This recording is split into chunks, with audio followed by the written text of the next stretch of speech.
தல நம்ம பக்கத்து கடைக்காரன் பொண்ணு ஓடி போச்சாமே. டேய் ஏடா பொம்பளை மாதிரி புறணி பேசுங்கிற வேலையை பாடுறா. எனக்கு ரொம்ப நாளா ஒரு சந்தேகம். என்ன? அது என்ன பொம்பளைங்க மட்டும்தான் புறணி பேசுவாங்களா? நீ கேட்கறது கரெக்ட். அப்படி சொல்லியே நம்மளை வளர்த்துட்டாங்க. இந்த காலத்து பொம்பளைங்க வெட்டித்தனமா புறணி பேசாம அறிவுபூர்வமா ஆக்கப்பூர்வமா பேசுறாங்க. அட நல்ல விஷயமா இருக்குது. இத நம்பூர் மகளிர் மன்றத்துக்கு போனா இந்த நல்ல விஷயத்தை நேர்லயே நீ பார்க்கலாம். உங்க எல்லாரையும் வரவேற்கிறேன். வணக்கம். சமீபத்தில் நான் ஒரு கல்யாணத்துக்கு போயிருந்தேன். கல்யாணம் ரிசப்ஷனில் ஒரு ஃபோட்டோகிராஃபர் ஒரு காமெடி பண்ணார். நிறைய கலாட்டா நடக்கும். பட் இருந்தாலும் இதை கேட்ட உடனே எனக்கு நம்மளோட கல்யாண ஞாபகம்லாம் வந்துருச்சு. எல்லாருக்குமே இந்த அனுபவம் இருக்கும். ஃபோட்டோகிராஃபர் ஃபோட்டோ எடுக்கும்போது கடைசியாக ஒரு வாட்டி சந்தோஷமாக சிரிங்க 2 பேரும் அப்படின்னாரு அவங்கள பார்த்து. அதை கேட்கும் போது ஒரு ஜோக் தான். என்னன்னாலும் கல்யாணத்துக்கு அப்புறம் நீங்கள் மாட்டிக்க போகிறீங்க அப்படின்னு நிறைய பேர் சொன்னால் கூட அது ஒரு ஜோக்காக எடுத்துக்கிட்டா வாழ்க்கையில் திருமண உறவு இல்லாமல் நம்மளோட வாழ்க்கை வந்து பூர்த்தி ஆகாது அப்படின்னு சொல்லுவாங்க. என்ன சனு? தோஷிலா, திருமணம்ன்றது ரொம்ப ஒரு முக்கியமான திருப்பு முனை இல்லையா? இப்போது நீங்கள் கல்யாணம்னு சொன்னோன்னே என்னோட ரிசப்ஷன் எனக்கு ஞாபகத்துக்கு வருது. நாங்கள் 2 பேரும் நின்றுட்டுருக்கோம். என்னோட கணவரோட நண்பர் வந்து கைத்தட்டி சொல்கிறாரு, இந்த நாளை நீங்கள் மறக்கவே கூடாது, ஏன்னா இன்னைக்கு தான் உங்களோட சுதந்திரம் பறிப்போன நாள், இன்னைக்கு ஜெயில் கைதியான நாள் அப்படின்ட்டு அவர் சொல்லிட்டு போனார். இதை கேட்கும் போது எனக்கு ஒருத்தவங்களை மாட்டி விடணும்னு தோணுது. மாட்டி விடலாமா? ஒருத்தவங்களோட செல்ல பேர் எனக்கு தெரிஞ்சிருச்சு. குலாபோன்னு ஒருத்தவங்களை அவங்க ஹஸ்பண்ட் ரொம்ப செல்லமாக கூப்பிடுவாங்க. சொல்லும் போதே ரோஸ் மாதிரி சவக்குது பாருங்க. தோஷிலா, அது செல்லம்மா இல்லை, அது ரொம்ப ஒரு சர்காஸ்டிக்கான விஷயம். ஆனால் செல்லம்மா நிச்சயமாக சொல்லலாம். இப்போ குலாப்னா ஹிந்தியில் ரோஸ் அப்படின்னு சொல்லுவாங்க. உங்ககிட்ட முதல்ல நான் உன்னை பார்க்கும்போது எங்களோடது லவ் கம் அரேஞ்ச் மேரேஜ் தான். பார்க்கும்போது நீ ரொம்ப ஒரு அமைதியான பொண்ணு அப்படின்னு நினச்சேன். உங்ககிட்ட பேசும்போது தான் நீ ஒரு ஜுவாலாமுக்கி அப்படின்ட்டு எனக்கு தெரிய வந்தது. அதனால தான் உனக்கு சர்காஸ்டிக்காக நான் உனக்கு வந்து குலாபோ அப்படின்ட்டு பேர் வச்சேன் அப்படின்ட்டு அவர் சொன்னார். அந்யோன்யம் வளரணும்னா அந்த ஆரம்பமே அந்த செல்ல பேர் தான். எவ்வளோ கோவத்தில் இருந்தாலும் அவர் திடீர்னு ஒரு பேர் சொல்லி கூப்பிட்ட உடனே அப்படி சல்லுன்னு குறைஞ்சிரும் எல்லாம். ஸோ அப்படி உங்கள் கணவர் உங்களை செல்லமா எப்படி கூப்பிடுவார் அதை பற்றி சொல்லுங்கள். நீங்கள் உங்கள் கணவரை எப்படி கூப்பிடுவீங்க? என் ஹஸ்பண்ட் என்னை வந்து குட்டிமா அப்படின்னு கூப்பிடுவார். Because he is tall. Amitabh Bachchan Jaya Bhaduri வச்சுக்கோங்களேன். சண்டை போடனா கூட நான் ஸ்டூல் மேலே ஏறி நின்று தான் I'll be like fighting with him அந்த மாதிரி. So he'll call me as குட்டிமா. அவரை நீங்கள் என்ன கூப்பிடுவீங்க? அவரை சில சமயம் வாடா போடான்வேன். ஸோ திஸ் செல்ல பேர்? செல்ல பேர் bubbly. Bubbly. So bubbly and குட்டிமா தான் இருப்பார். ஓ ஓகே. நீங்கள் சொல்லுங்கள், உங்களை எப்படி கூப்பிடுவார்? என்னை இன்றைக்கும் பாப்பா தான் கூப்பிடுவார். எல்லா விதத்துலேயும் அவர் எனக்கு எல்லாம் உதவி செஞ்சு எல்லாம் செய்வார். அவரை நான் டார்லிங் தான் கூப்பிடுவோம். ஓகே. இது பாப்பான்னு நீங்கள் ஒரு பொது இடத்துல இருக்கும்போது திடீர்னு பாப்பா அப்படின்னு கூப்பிடும்போது மற்றவங்க திரும்பி பார்த்துருப்பாங்க. உங்களுக்கு எப்படி இருக்கும் அது? எனக்கு சந்தோஷமாக இருக்கிறது. ஏன்னா அவர் கூப்பிடும்போது அழகாக கூப்பிடுவார். பாப்பா வாமா உட்காருமா அப்படி சொல்லும்போது நான் அதை ரசிக்கிறேன். ஸோ உங்களோட அழகான செல்ல பேர் சொன்னீங்க. இந்த மாதிரி உங்களை செல்லம்மா உங்களோட கணவர் எப்போ அழைச்சார்? இது என்ன பேர்? அது உயின்னு கூப்பிடுவார். உய்யா? எப்போவுமே என்னை வந்து செல்லமாக கூப்பிடுவார். உயின்னு தான் கூப்பிடுவார். எதற்காக அப்படி கூப்பிடுறாங்க? அது எதுக்காக அப்படி கூப்பிடுவார்? திடீர்னு உயின்னு தான் சொல்லுவார். உயினா நீ தான் அப்படின்பாரு. சரி, நான் ஒன்றும் சொல்ல உயிரோட ஷார்ட் ஃபார்மோ இருக்கலாம். உயின்னு சொல்லுவார். நான் பாவான்னு தான் கூப்பிடுவேன். பாவா. ஓகே. என்ன அவர் வந்து ராஜன் தான் கூப்பிடுவேன். ஆனால் நான் அவரை லேக்ஸ்ன்னு கூப்பிடுவேன். லேக்ஸ்? ஏன்னா அவர் பேர் லக்ஷ்மணன். ஸோ அதனால் லேக்ஸ்.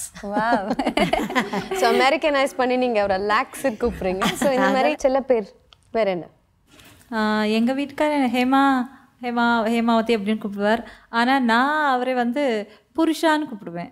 புருஷா. நீங்கள் சொல்லுங்கம்மா. என்ன அவர் வந்து குட்டிமான்னு கூப்பிடுவார். ஒரு சமயம் லஞ்சம்மா அப்படிம்பாரு. என்னங்க அப்படி பேசுன்னு? நீ என் பேர் லட்சுமிங்கிறனால அந்த பேர் வச்சு செல்லம்மா அப்படி தான். லஞ்சம்மா. ஓ, நான் ஒரு நிமிஷம் எதுக்கு எடுத்தாலும் நீங்கள் இது பண்ணாதான் நான் உங்களுக்கு சமைச்சு தருவேன் அப்படின்னு நீங்கள் சொல்கிறதுனால உங்களை லஞ்சம்மான்னு கூப்பிட்டாருன்னு நினச்சிட்டேன். அப்படிலாம் ஒன்றுமே கிடையாது. அவர் எது கேட்குற அவர் நினைக்கிற போது செஞ்சு கொடுத்துருவேன் அவருக்கு. ஓகே. அந்த மாதிரி நான் அவரை அம்மான்னு தான் கூப்பிடுவேன். அவர் அம்மான்னு தான் கூப்பிடுவீங்க? அதுக்கான காரணம்? எனக்கு எங்கள் அம்மா செய்யாத குழந்தை பிறக்கிறதுக்கு வந்து அம்மா ஹெல்ப் பண்ணணும். எனக்கு அம்மா கிடையாது. அந்த செய்யாதீங்க அவர் செஞ்சார். நான் எப்போ எங்களும் அம்மா தான் கூப்பிடுவேன். எங்கள் மாமியார் இருப்பாங்க, அம்மா இங்கே வாங்கம்மா அப்படிம்பேன். இப்படி பார்ப்பேன், என்ன நீ எப்போ பிள்ளைய அம்மா கூப்பிட்ற அப்படிம்பாங்க.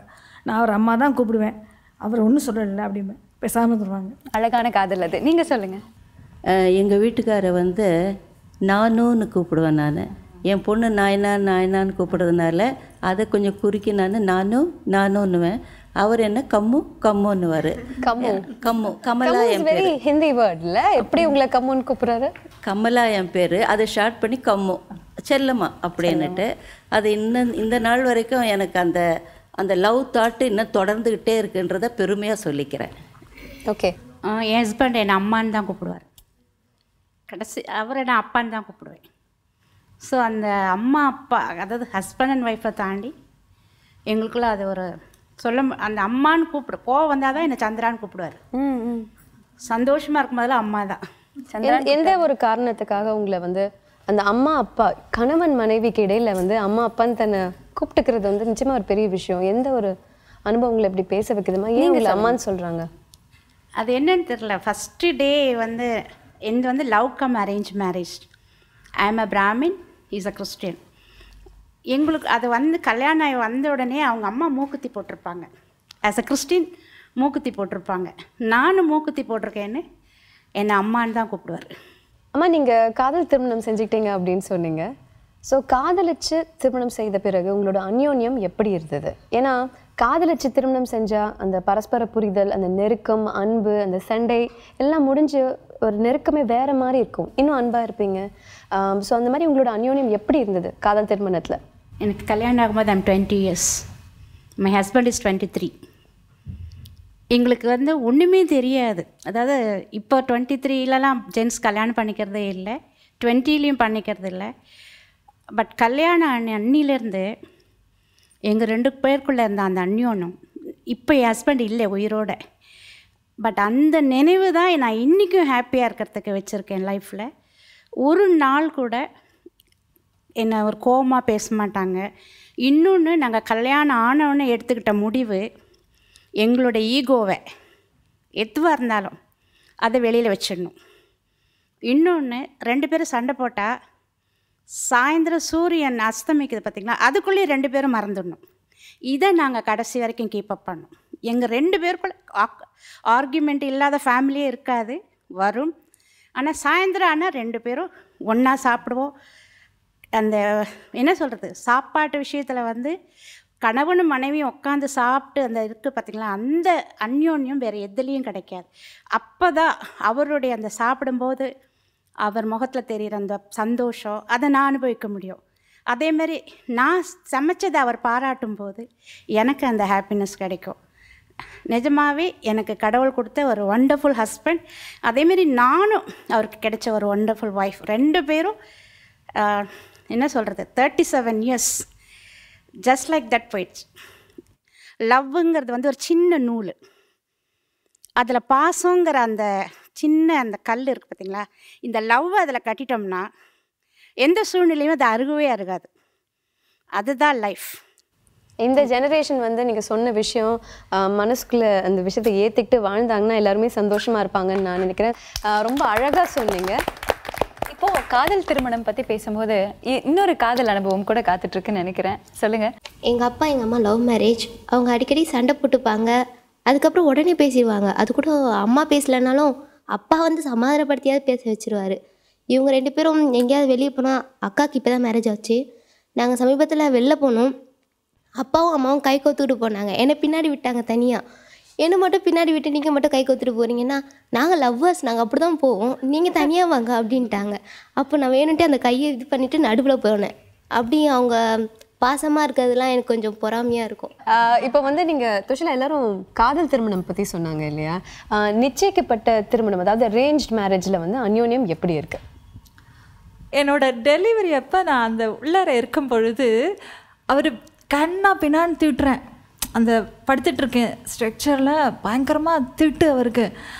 அறிவு கெட்டது என்னென்னமோ எனக்கு என்ன தோன்றதோ எல்லாம். அவர் அப்பவும் ரொம்ப அமைதியாக சரிம்மா சரிம்மா அப்படியே சொல்லிகிட்டே இருக்கிறாரு.